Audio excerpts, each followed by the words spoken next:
A challenge faced by many farm advisors is how to increase the participation of farmers at farm demo events. They go to a lot of trouble to organise the event, and then they're disappointed because there doesn't appear to be any interaction between the audience and the advisor or the host farmer. So, how do you go about trying to increase engagement between the audience and the advisor or the demo farmer?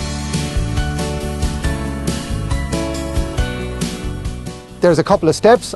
Number one is clarity around what's being demonstrated, so that then allows you to try and think about and identify pieces of the technology that you can demonstrate. Things that the participants can see, can touch and experience. And I think once the participants are seeing, touching, experience things, well then they'll be more likely to ask questions and get engaged in the discussion.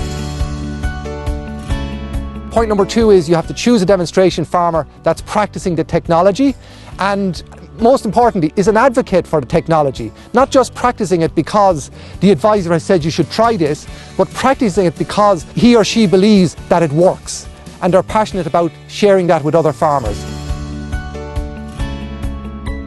And Thomas, there is one other thing that advisors need to be aware of, and that is the ability to facilitate a discussion. There is a very different approach required if you want to engage the audience versus if you just want to communicate the message. So if you just want to tell them what's happening on the farm or tell them how the technology works, you stand with your back to a display board and you tell them. But if you want to facilitate discussion and increase engagement, you have to invite it. And you have to think about ways that will encourage the audience to ask questions. And I think it's more than simply saying, has anybody got questions? You have to think out the approach to foster that engagement.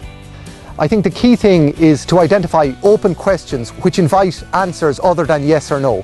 And that then challenges the farmers to come up with a more descriptive answer. And from that then you can get more discussion.